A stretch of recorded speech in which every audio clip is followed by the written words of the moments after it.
Di masa sebelum Pak Jokowi, Habib Rizik tidak hanya ditersangkakan, bahkan beliau diterdakwakan, diadili, dipenjara, dan menghabiskan waktu hukuman di penjara sampai beliau bebas. Kenapa pada waktu itu tidak ada yang mengatakan kriminalisasi ulama?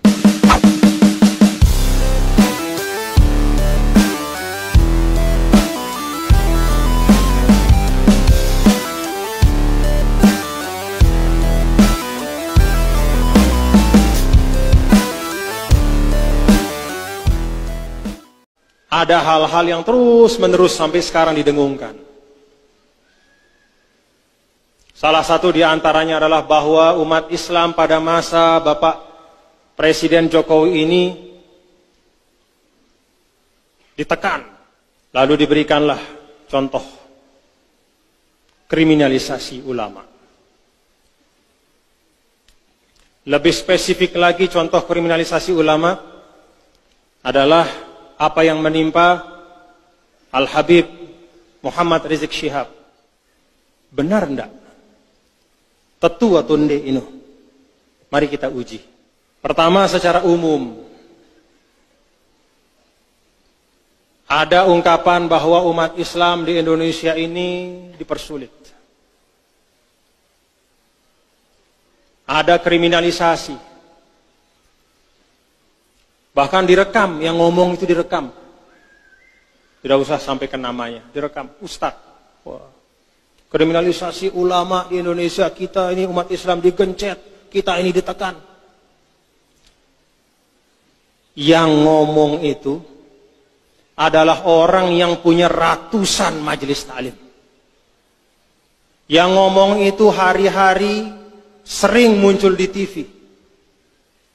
Kalau memang ulama atau umat itu ditekan, tidak mungkin dia akan bisa keliling dari satu tempat ke tempat lain.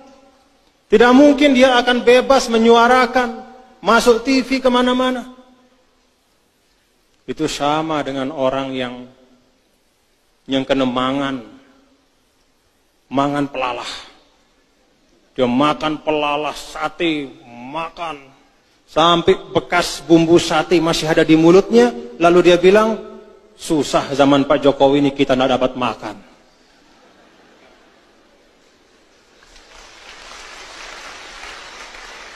Haluhu yukadzibu qawlahu. Dia sendiri bebas kemana-mana, muncul di TV, di media sosial, segala macam pengajiannya di mana-mana, diundang di mana-mana, pergi dari satu kota ke tempat lain. Sekarang dia menikmati itu. Lalu dia teriak-teriak, kita digencet apanya Pak?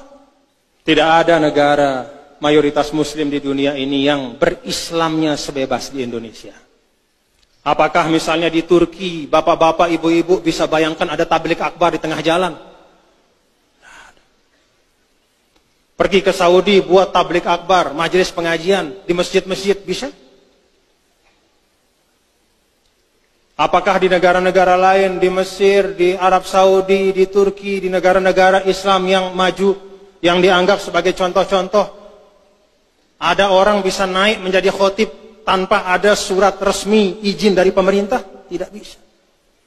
Di Mesir kalau naik mimbar tanpa ada izin resmi dari Kementerian Auqaf, turun lagi. Tidak bisa. Di Indonesia saja, siapapun yang takmir masjidnya minta jadi khotib, naik dia khutbah. Kadang-kadang khutbahnya bukan membuat orang tenang, membuat orang resah dan gelisah. Itu bebasnya di Indonesia. Majelis-majelis taklim, ya Allah. Dulu pernah saya menemani tamu dari Mesir. Begitu lewat di Jakarta, ada besar pelang tentang pengajian dari seorang tokoh. Bertanya, ini siapa? Oh, pengajian, Syekh. Pengajian apa? Saya sampaikan, oh, pengajian begini. Tempatnya di mana? Ya, di masjid. Bagaimana caranya? Ya dibuatkan terop, bahkan sampai jalan. Dia noleh kepada saya. Pengajian di tengah jalan? Noleh kepada saya. Tidak mungkin terjadi di mana-mana. Polisi ikut mengamankan, lalu lintas dialihkan. itulah bebasnya kita berislam di Indonesia.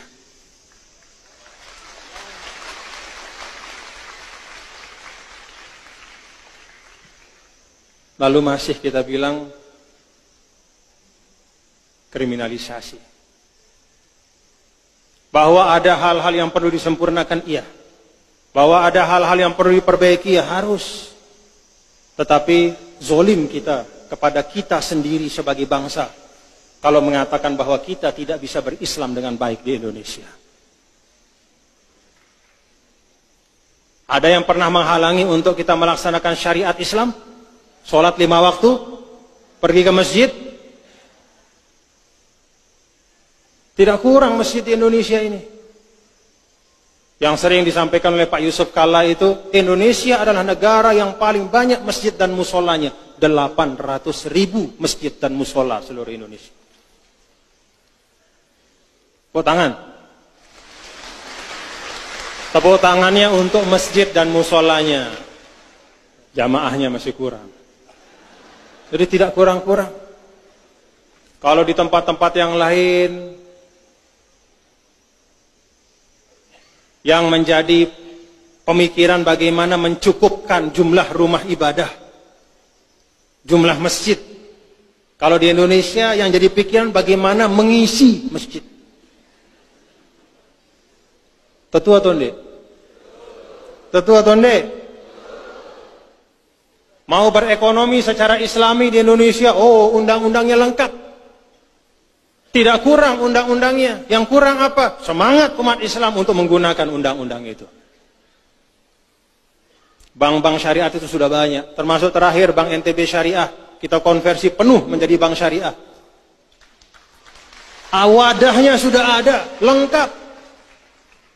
Mau munakahat, mau melaksanakan tuntunan-tuntunan bersuami istri, menikah, dan semua kaitannya secara islami, Indonesia lengkap undang-undangnya. Mau berwakaf secara Islam, Indonesia ada undang-undang wakafnya. Semua diatur. Itulah fasilitasi.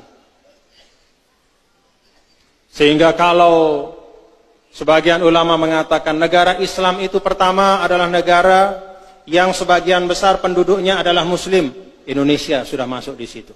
Negara Islam adalah negara yang tazharu fihi syara'iul Islam, yang bisa ditampakkan syiar Islam secara terbuka. Dicontohkan oleh Imam Nawawi, sholat 5 waktu. Di Indonesia ini bukan hanya sholat 5 waktu. Sholat-sholat sunnahnya pun bisa secara terbuka. Banyak majelis-majelis tahajud bersama. Bahkan tidak seperti yang ada di Saudi, di Mesir, dan negara-negara yang lain. Bahwa loudspeaker masjid itu hanya berbunyi ketika azan. Di Indonesia tidak sedikit loudspeaker yang sudah bunyi setengah jam sebelum azan. Walaupun di situ tidak ada orang ya. Nyala loudspeakernya. Ngaji panjang, habis itu panjang. Di mana mau lihat? Pergi ke Turki, coba dengar di situ. Ada enggak? Sebelum sholat itu ada ngaji 10 menit, setelah sholat ada ngaji. Enggak ada. Ada enggak majelis taklim yang menggunakan speaker masjid? Setelah misalnya zuhur kemudian pakai speaker pengajian, atau setelah maghrib di Turki, di Mesir, di Saudi, ada enggak? Kalaupun pengajian itu ada, dia pakai speaker dalam, tidak menggunakan speaker luar. Jadi jangan termakan oleh hasutan bahwa di Indonesia ini kita berislam susah. Tidak, ruangnya sangat lebar, kesempatannya sangat luas. Bahkan kita sendiri yang sering tidak mampu menggunakan kesempatan dan ruang itu. Secara khusus sering dicontohkan dengan Al-Ustadz Al-Habib Muhammad Rizik Syihab. Beliau ini seorang da'i besar. Saya ingat terakhir saya bersama beliau di Darul Habib, namanya pondok pesantren di Sukabumi. pada waktu acara, kalau tidak salah, Isra dan Mi'raj Nabi besar Muhammad sallallahu alaihi wasallam, itu Habib Naufal Al-Kaf, pimpinan pondok itu mengundang saya, dan kebetulan mengundang beliau juga ternyata. Dan kami baca kitab bergiliran. Saya baca kitab Manaqib salah seorang habaib. Lalu setelah saya baca, Habib Rizik menyambung dengan bacaan. Beliau seorang dai, tokoh. Dikatakan dan dicontohkan oleh banyak pihak bahwa pada masa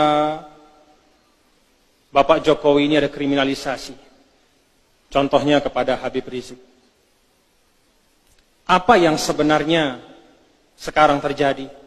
Benar bahwa Habib Rizik pernah ditersangkakan, tapi kemudian di SP3-kan. Ada proses hukum, lalu SP3. SP3 itu artinya tidak masuk pengadilan, apalagi masuk penjara. SP3 itu stop prosesnya. Di masa sebelum Pak Jokowi, Habib Rizik tidak hanya ditersangkakan, bahkan beliau diterdakwakan, diadili, dipenjara, dan menghabiskan waktu hukuman di penjara sampai beliau bebas. Kenapa pada waktu itu tidak ada yang mengatakan kriminalisasi ulama? Apakah masih tidur seperti Ashabul Kahfi dan baru sekarang bangun? Ini pertanyaan sederhana.